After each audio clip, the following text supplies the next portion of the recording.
Today I am in one of the most beautiful places I've maybe ever been.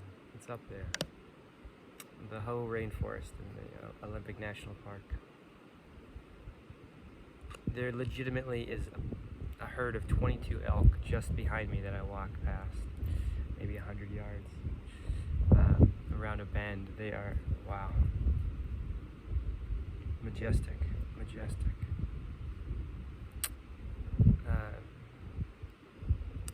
This Our mycelial self's flow is a little bit of an experiment. I am sense making in real time and thought this medium actually could be a nice flow for me to just get this out, and whether I share this or not, it's helpful for my journey and me making meaning and finding direction and purpose. I think that the thing that has been really alive for me in the last couple days since being up here and spending a couple weeks in community, finally having some space to myself and nature and just regrounding and feeling like overall I've been integrating a lot of my journey of staying true to myself and opening up to relationship and community in beautiful ways. But the question that's been alive is, how do we heal this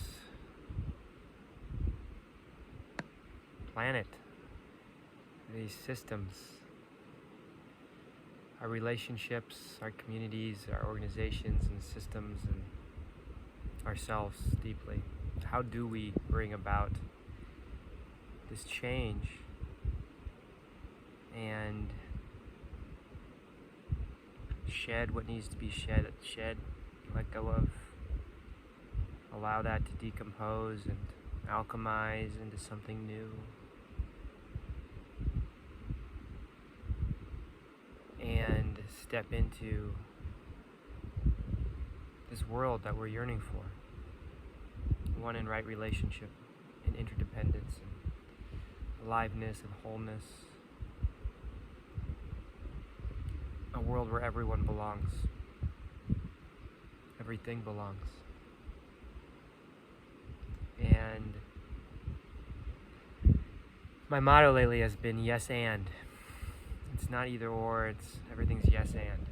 There's just such complexity and nuance, holding space for it all. Each of us, each of our stories, each of our traumas, dreams, fears, angers, sadnesses, and joys, and loves, and deep fulfillment and nourishment, and just this finding the dance between things, finding the dance right now of living a life of service and serving others and helping others, and how best to do that through more direct acts of service, or through my way of being and just how I'm living.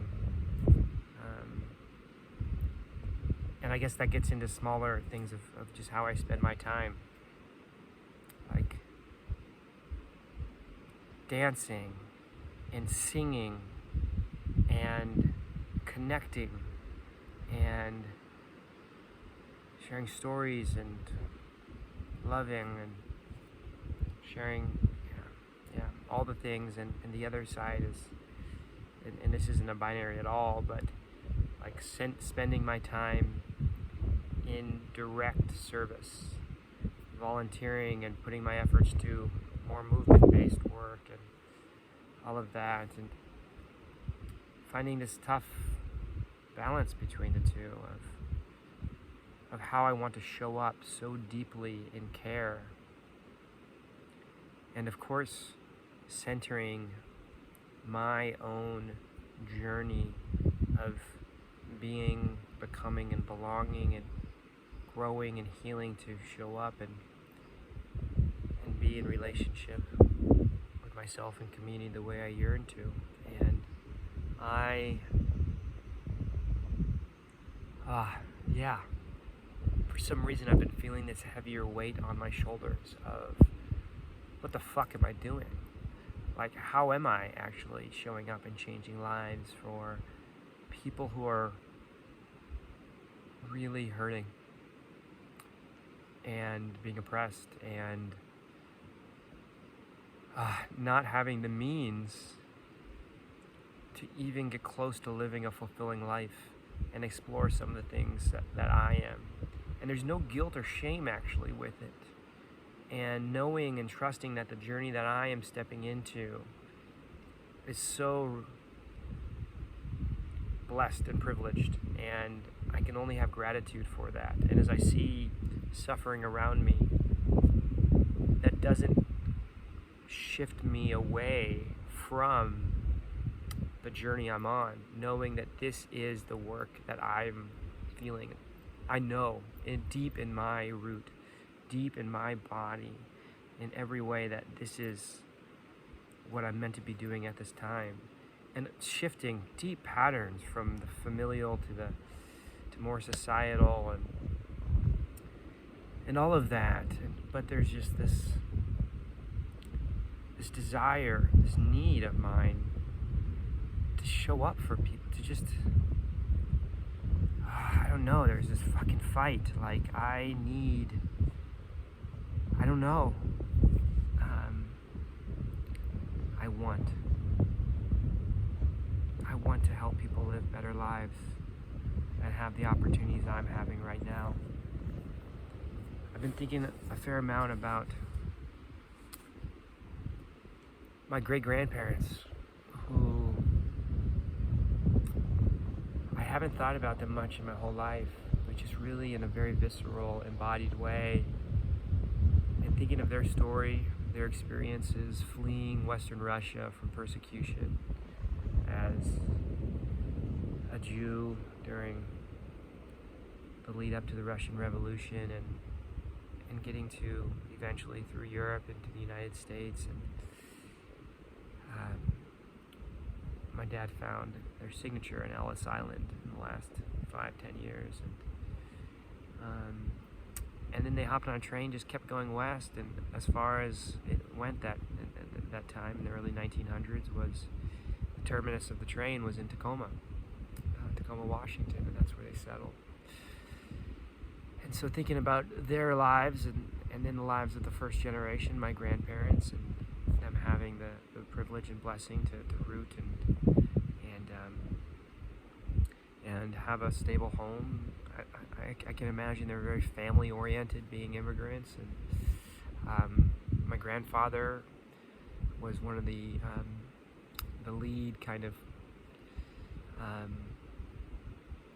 sparks, so to speak, of the Jewish community in Tacoma. Helped start the synagogue, Temple Bethel down there, and my dad was involved with now the second generation, but I guess probably moving and shifting away from some of the family-focused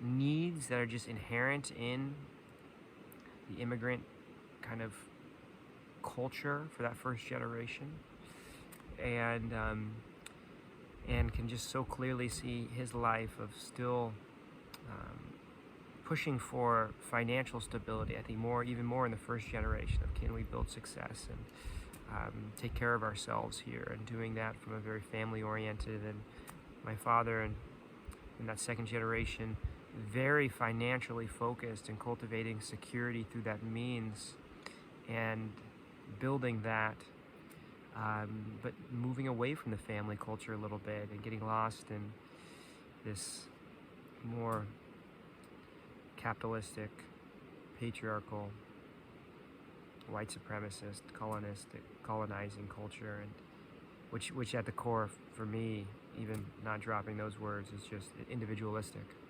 And putting so much into financial security. And then me now, the third generation, who is looking to shed that and almost going back to the roots of the family, but creating the family around me that I'm meant to have, and looking at security as something much different than instability, and foundation of support much different than finances. Would I rather have $1 million or 10 caring, deep relationships that would just care for me? And the answer is easy for me, and that's everything. And so as I feel into this of, God, I want to help people, and I'm healing myself, trying to shed a lot of the traumas and pains that come from my past and ancestral past, and this question of just direct service and helping others, and focusing on me and my way of being, and having that rippling out in the world. And again, it's yes and both, but the conclusion that I'm coming to is, what if my way of being is serving others, but like serving life, or serving interdependence, serving this aliveness, and flowing with that this is all part of, I need a full cup to have a way of being that is in service of life, in service of belonging and harmony and healing for all. And knowing that from the broader context of what a full cup is, it's not just the day-to-day stuff of, oh, what's my energy like today and where can I put it? It's how am I truly nourishing myself in all the ranges of being a human. And that means getting back to the core of what relationships and community can be. And that, again, cycles back into this, the healthy relationships and community based in my own integrity and sovereignty, that the culture is a culture of nurturance and care, but it's a culture that is supporting everyone, supporting themselves, and really being such a deep relationship with ourselves that we can share needs so openly, and know and explore and become aware and offer our needs as an opportunity to continue deepening those relationships and those flows and that reciprocity. And so as I hold space for wanting this culture, and knowing that it must ripple out from my way of being and the service, and how I'm serving myself and serving others and supporting others, and also thinking of the context of people that can't necessarily even support themselves, or don't have the privilege to explore embodiment, don't have the privilege to even maybe know their needs and communicate them effectively. And how do we create space for that in this culture and still prioritize integrity and sovereignty of the individuals as we heal or open up to community in ways of the past, but also ways that integrate healthy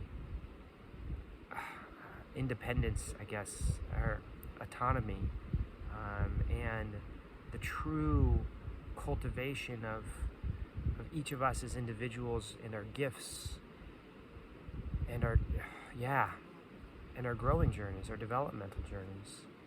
And I think there's so much to that, of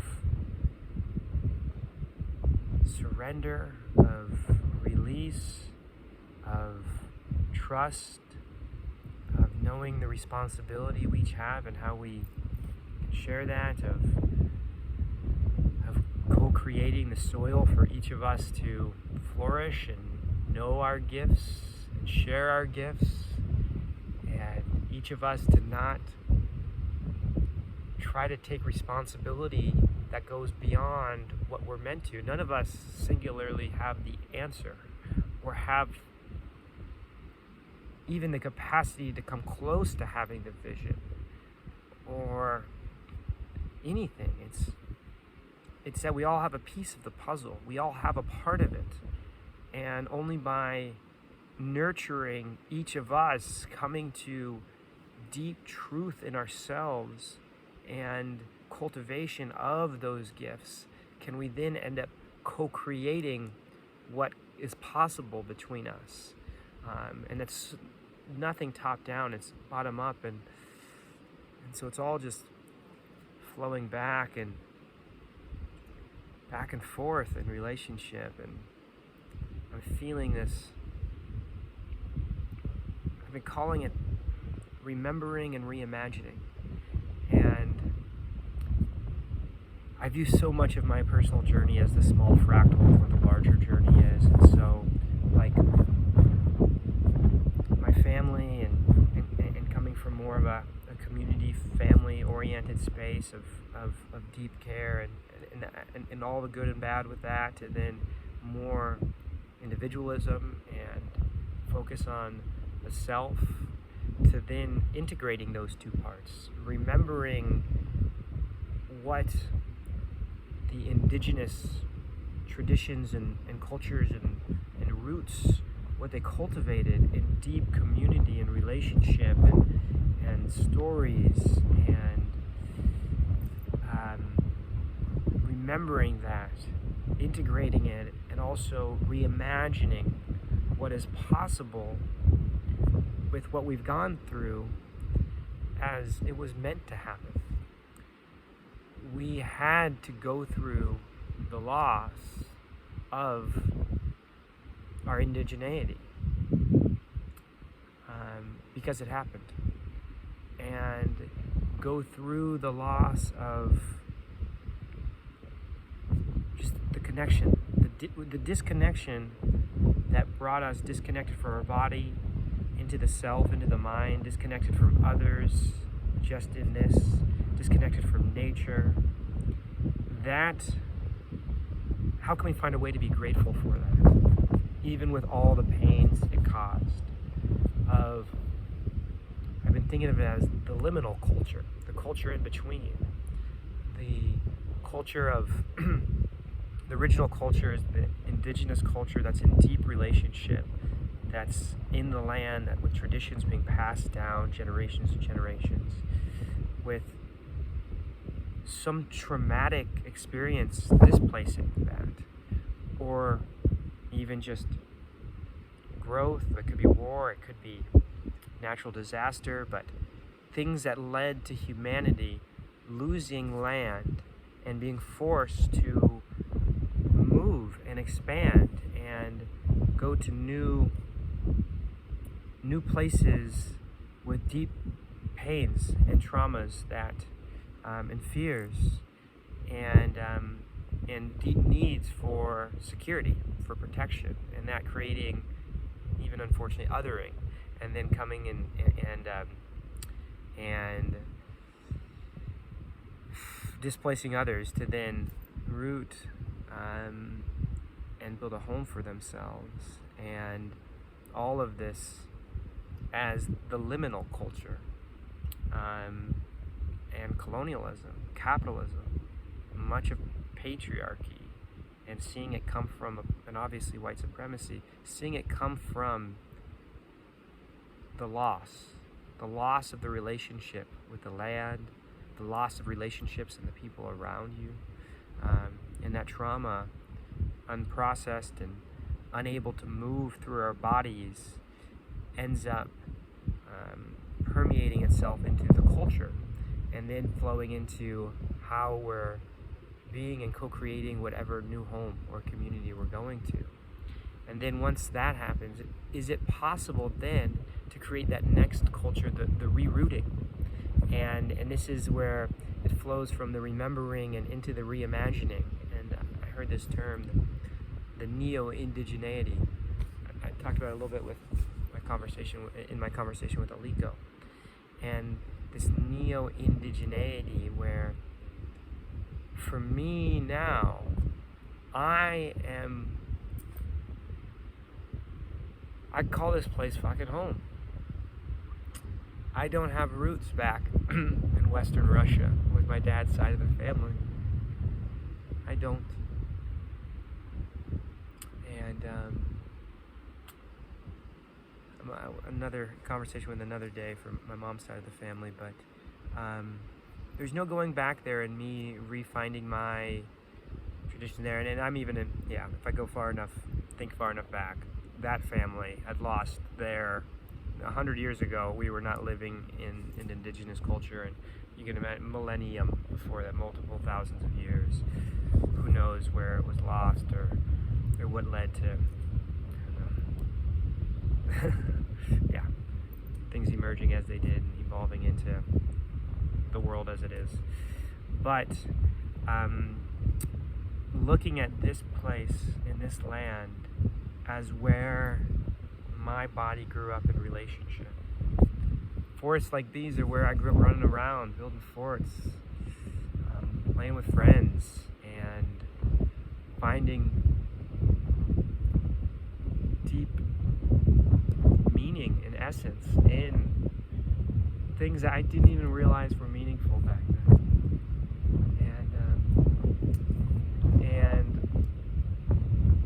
And then of course to today of this is home. I will be continuing to live fairly nomadically for a while, but something has always brought me back here to Seattle area, to the Pacific Northwest. And I think I'm surrendering to this is where I'm meant to create deeper roots. And a lot of that is flowing into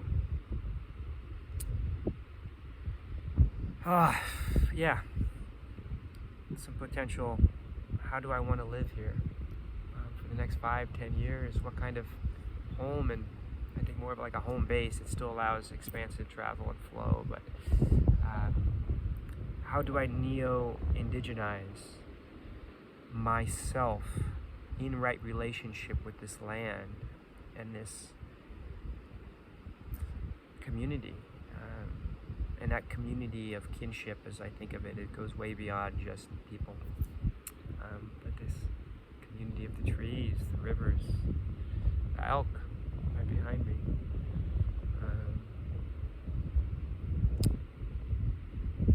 And so again, flowing back into these binaries and this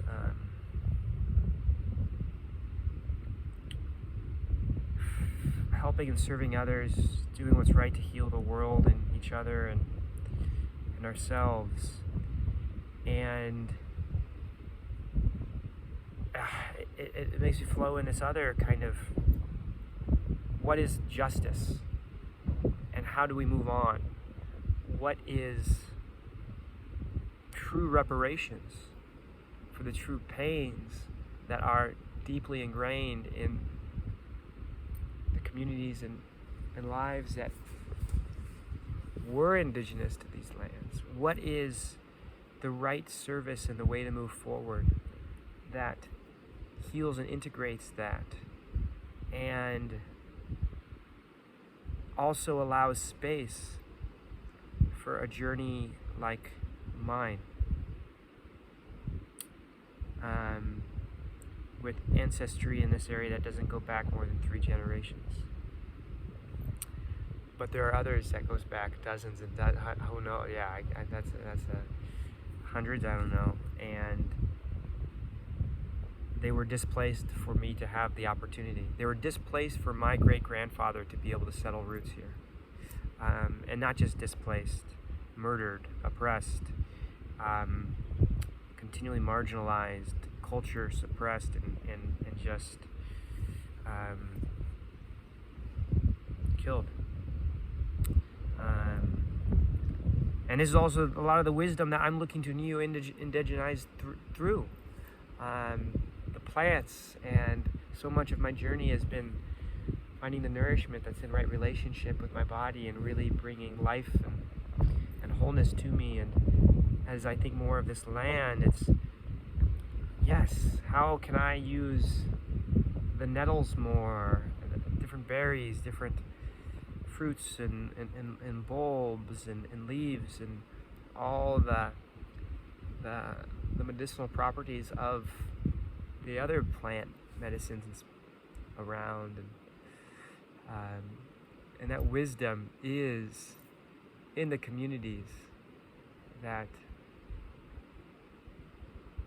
were decimated, that were killed.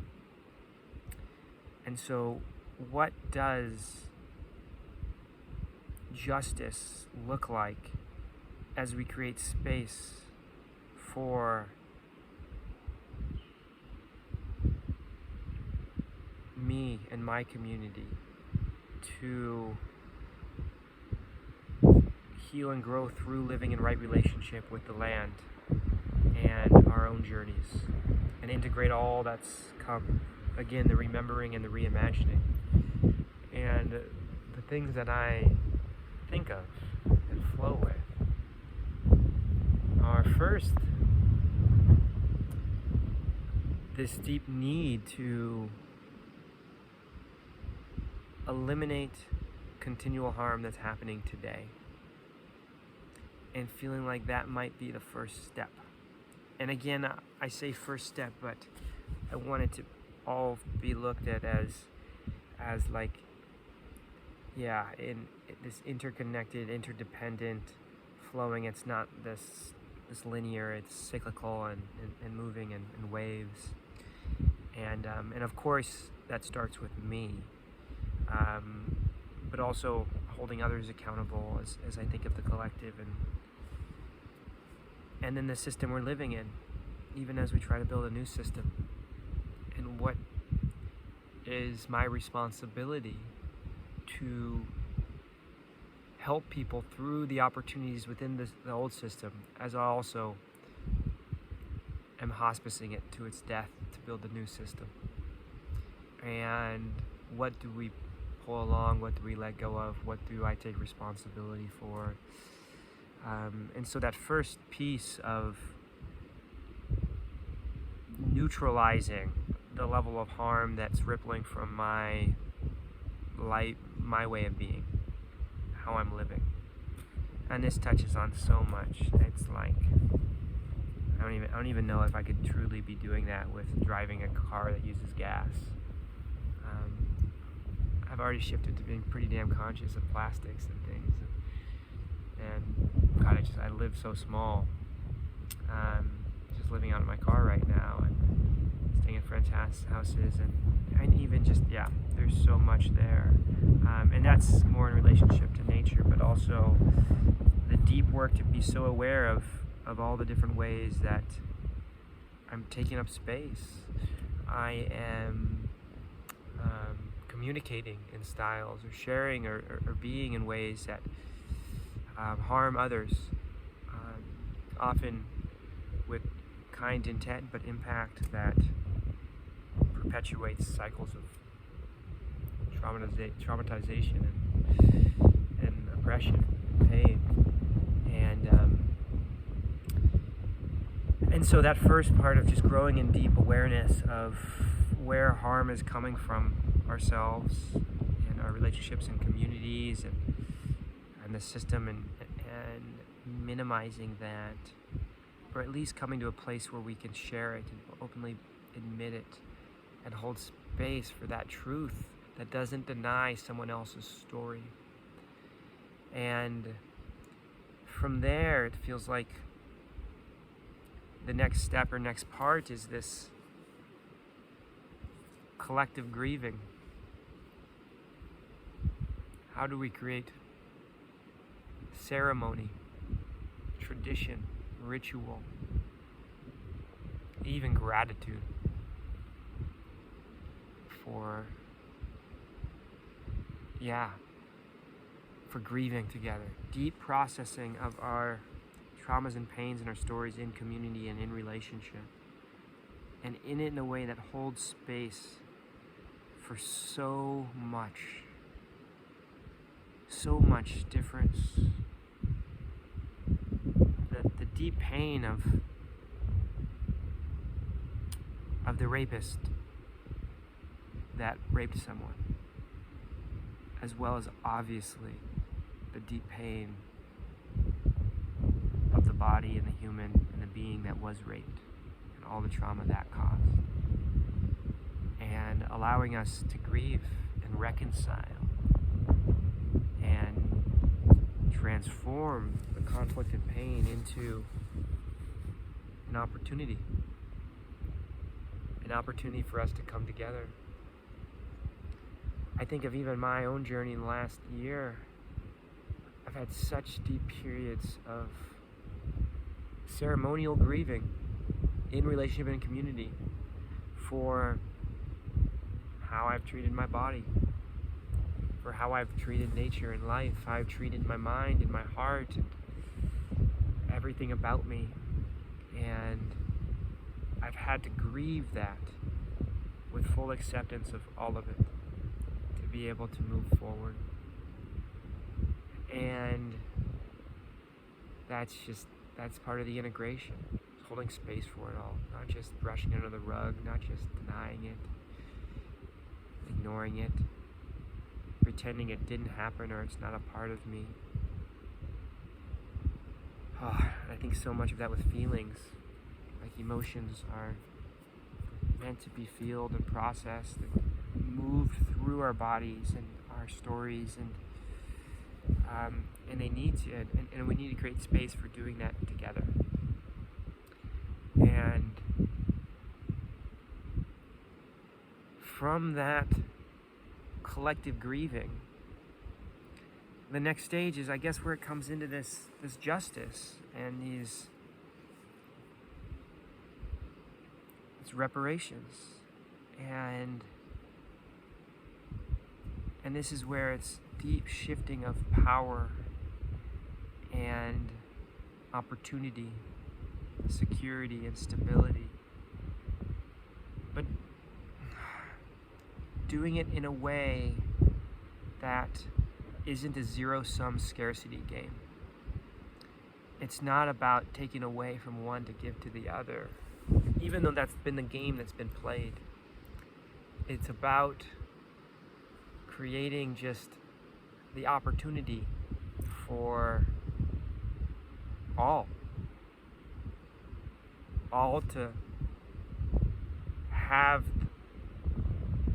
the space as individuals and communities to root deeper into themselves and their relationships, sprout truer, grow truer, and blossom more open. And again, thinking of co-creating that culture and that soil where all of our gifts can come together and the puzzle can finally be put in places. And from that, no one is able to see the whole system or see the whole picture even, or imagine what it could be like, but creating that opportunity for all of us to do that. And so as I think of that piece around justice,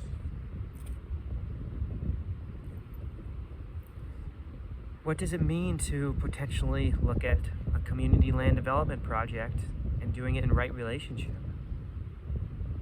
Is the right way to do it just to buy the land and give it to some of the indigenous communities as justice and reparations for the opportunities that were handed to my family for being white when they immigrated here and when they settled, and then they were able to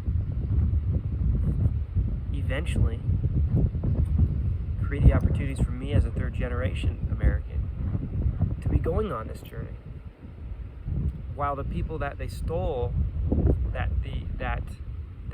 lost the capacity to live in right relationship and live in community and live with the opportunity, were then marginalized, diminished. And I don't share this with shame or guilt. It is what it is. And I feel so deeply true to my journey and where it's at, because it feels fucking right in my body. I don't know how that settled. I don't want to declare a statement like that. That didn't feel right. I'm still learning and unlearning and growing. I don't know. Yeah. But I'm trying, and I'm continuing to align, realign. I'll just say go through the seasons. I go through,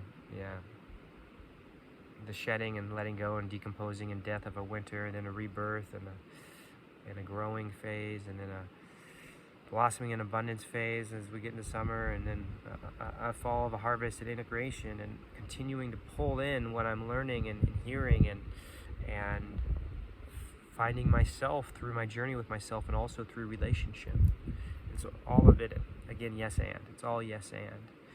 But there is something that feels so true to me, being true to this journey, and that is where I'm at.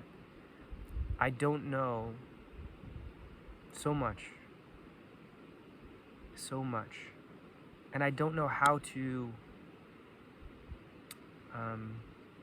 take this next step of neo-indigenizing my life and myself in the right ways.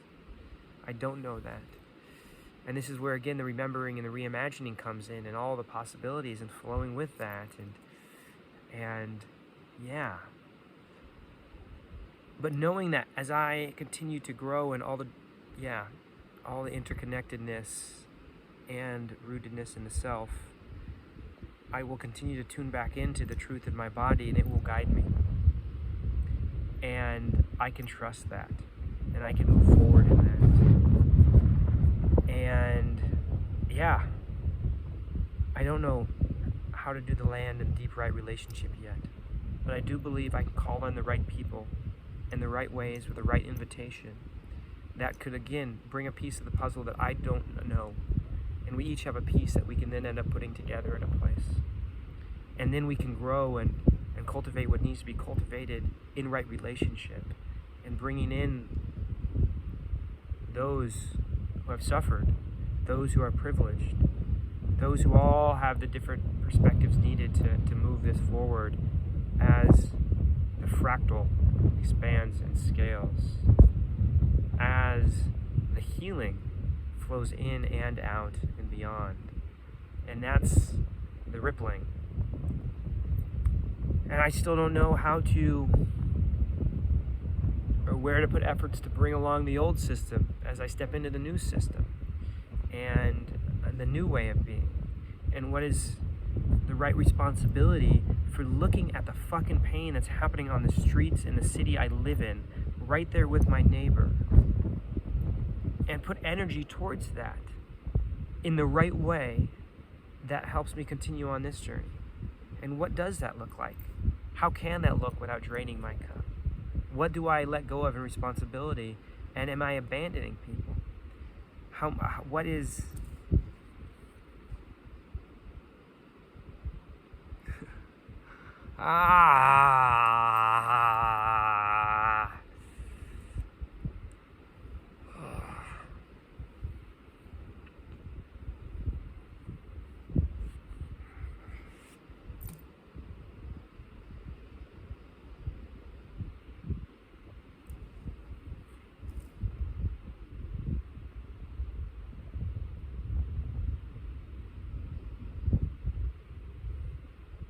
I don't know.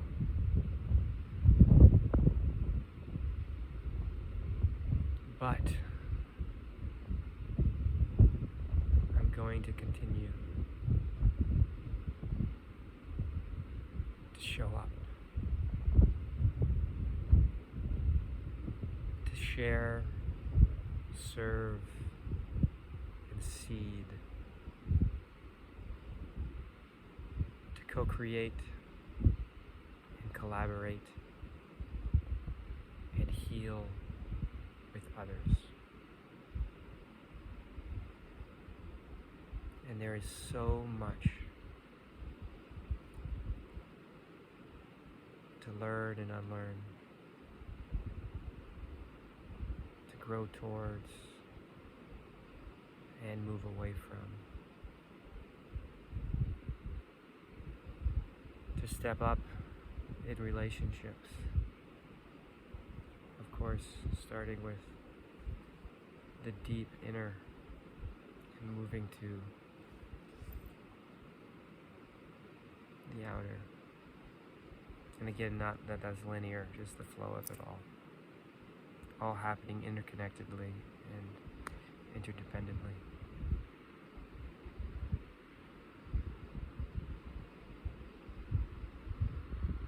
I believe.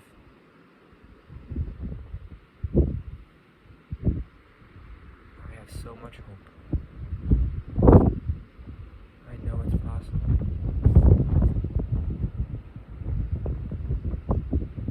I don't even know what it is, but I know it's possible. The remembering and the reimagining. It's the journey I'm on. And now I know I'm not alone.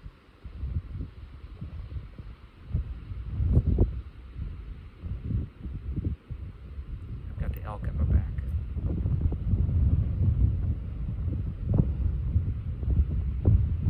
I couldn't be more proud of myself.